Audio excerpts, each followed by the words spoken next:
شناخت امیر شام کو امام حسین کے متعلق ہے، دقیق مطالعہ، منفرد شناخت ہے۔ تاریخ بھر میں آپ کو حسین شناس کب ملیں گے؟ میں نے یاد ہے مجھے بہت جوانی میں آغاز طالب علمی میں کئی مجالس میں عرض کیا تھا، بعض عزیزان جوانان اس جملے کو یاد بھی دلاتے تھے، کبھی مجھے سناتے تھے وہ جملہ۔ وہ یہ تھا کہ امام حسین کو دو طبقوں نے پہچانا ہے، ایک جنہوں نے امام حسین کے لیے جان دے دی، اور ایک وہ جنہوں نے امام حسین کی جان لے لی۔ ان دو نے ہی صحیح پہچانا تھا، دشمن نے صحیح پہچانا، قاتلوں نے صحیح پہچانا کہ حسین کون ہیں، اور ایک انہوں نے صحیح پہچانا جنہوں نے امام کے قدموں میں جان نثار کر دی۔ باقی امام حسین کو وسیلہ مانتے ہیں، باقیوں کے لیے حسین وسیلہ ہیں، وسیلہ نجات ہیں، وسیلہ بہشت ہیں، وسیلہ جنت ہیں، وسیلہ طلب حاجات ہیں، وسیلہ استجابت دعا ہیں۔ ان کے نزدیک حسین وسیلہ ہے۔ وسیلہ آپ ترجمہ کر لیں اپنی زبان میں، انگلش میں اس کو ترجمہ کر لیں، وسیلے کو کیا کہتے ہیں انگلش میں؟ کیا کہتے ہیں وسیلے کو انگلش میں؟ جی، سورس ہے، ٹول۔ وسیلہ یعنی ٹول، جس کے ذریعے سے کوئی کام کیا جائے۔ جب کام نکال لیا جائے وسیلہ ختم، اب اس کی ضرورت نہیں۔ وسیلہ جس کے ذریعے سے جنت چلے جائیں، وسیلہ جس کے ذریعے سے دعا منگوا لیں، وسیلہ جس کے ذریعے سے گناہ معاف کریں، وسیلہ جس کے ذریعے سے۔ پیشوا نہیں مانا، مقتدا نہیں مانا، امام نہیں مانا، وسیلہ مانا ہے۔ انہوں نے صحیح پہچانا،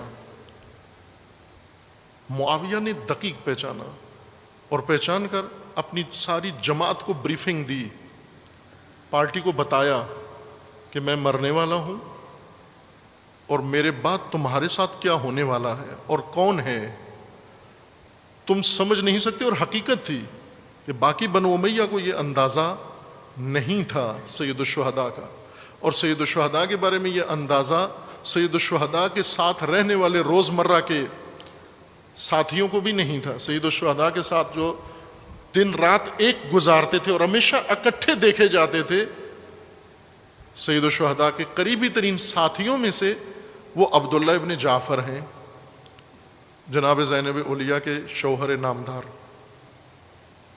یہ قریب ترین فرد ہیں امام حسین علیہ السلام کے ساتھ۔ بچپن سے لے کر مدینہ چھوڑنے تک یہ امام حسین کے قریب تھے، لیکن آپ دعویٰ نہیں کر سکتے کہ عبداللہ ابن جعفر نے سید الشہداء کو پہچان لیا۔ جناب زینب اولیاء پہچانتی تھی، بہن پہچانتی تھی حسین کون ہے، لیکن عبداللہ کی وہ معرفت نہیں تھی، بلکہ بچپن سے کہولت تک، بڑھاپے تک ایک وقت ساتھ وقت گزارا۔ تمام سید الشہداء کے اس دوران، امیر المومنین کے زمانے میں، امیر المومنین کے بعد امام حسن کے زمانے میں، جہاں جہاں بھی سفر ہے کوئی تو دونوں ساتھ ہیں، عبداللہ ابن جعفر ساتھ ہیں امام کے، حج پہ جا رہے ہیں ساتھ ہیں، کوئی مارکہ ہے، کوئی ملاقات ہے ساتھ ہیں، کسی اختلاف میں ہے ساتھ ہیں، کسی مصالحت میں ہیں تو ساتھ ہیں، لیکن آخر میں علیحدگی ہو گئی۔ عبداللہ ابن جعفر سید الشہداء کے اس آخری مرحلے میں ساتھی نہیں بنے۔ سید الشہداء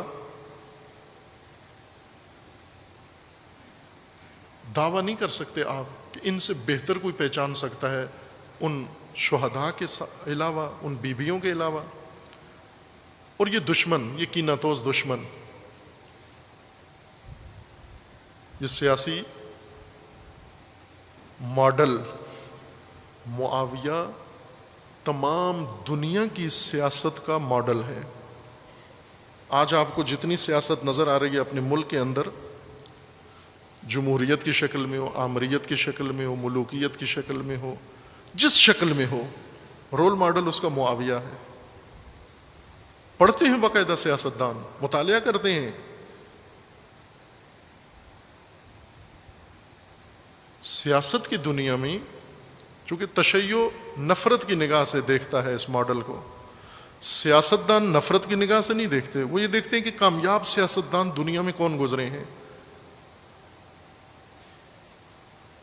کامیاب سیاستدان کون گزرے. تمام سیاستدان جو سیاست میں دلچسپی لے کر آتے ہیں اپنی لائبریریوں میں چند کتابیں ضرور رکھتے ہیں. ایک رول ماڈل سیاست کے اندر کامیاب سیاستدان جو پڑھا جاتا ہے، نصاب کا حصہ ہے سیاسی نصاب کا، وہ جولیس سیزر ہے.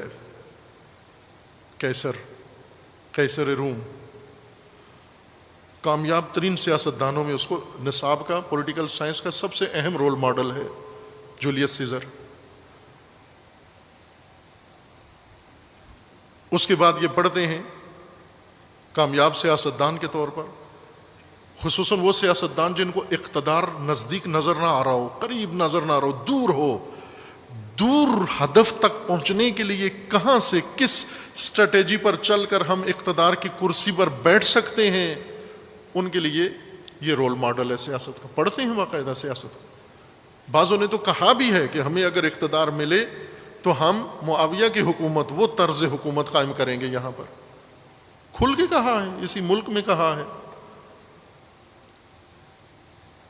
جنہوں نے اعلان نہیں کیا، یوں نہیں کہ انہوں نے ایسا نہیں کیا، ضیاء الحق نے ہو بہو وہی رول ماڈل اپنایا اور اسی طرز کی سیاست کی، اور آج دنیا میں دکھا دیا کہ کس طرح سے اقتدار تک پہنچتے ہیں اور کن طریقوں سے اقتدار بچاتے ہیں اور کن طرح سے اقتدار کو جاری رکھتے ہیں. یہ کام آپ کے ملک میں بارہا ہو رہا ہے تکرار، اور ساری دنیا میں ہو رہا ہے.